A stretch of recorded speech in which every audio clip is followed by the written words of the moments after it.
Sir, ನನಗೆ ಯಾರಾದ್ರೂ ಈ ರೀತಿ ಕಾಟ ಕೊಟ್ಟಿದ್ರೆ ದೂರ ನಿಂತ್ಕೊಳ್ಳಿ ಅಂತ ಬೈದ್ಬಿಡ್ತಿದ್ದೆ. ಅಲ್ಲ, ನಂಗೆ ಟೂ ಬಿಡೋದಲ್ಲ ಓಕೆ, ಆದ್ರೆ ಯಾಕಂತಾದ್ರೂ ಹೇಳ್ಬೇಕು ಅಲ್ವಾ? ಇವ್ರು ಯಾಕೆ ಹೀಗಾಡ್ತಿದ್ದಾರೆ?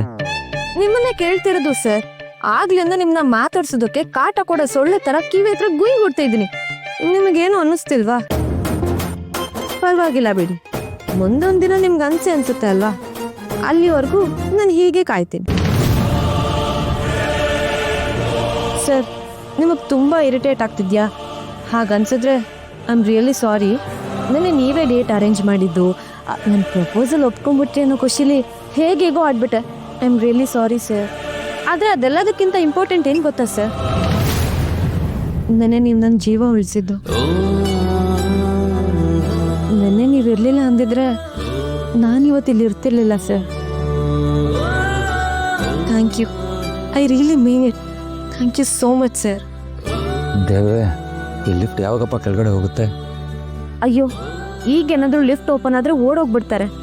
ಹೇಗಾದ್ರೂ ಮಾಡಿ ಇವ್ರ ಜೊತೆನೆ ಇನ್ನೂ ಒಂದು ಸ್ವಲ್ಪ ಹೊತ್ತು ಇರೋವಾಗ ಮಾಡಪ್ಪ. ಕೃಷ್ಣ ಕೃಷ್ಣ, ಲಿಫ್ಟ್ ಆದ್ರೂ ನಿಂತೋಗ್ಬಾರ್ದಾ? ಏನ್ರಿ ಬಾಯ್ ನಿಮ್ದು?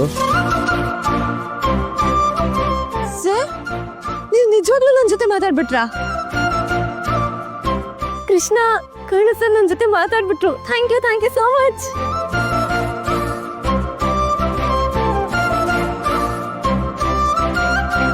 ಏನ್ ಲಿಫ್ಟ್ ಅಪ್ಪ, ಬರ್ಲೇ ಇಲ್ಲ ಇಷ್ಟೊತ್ತಾದ್ರು.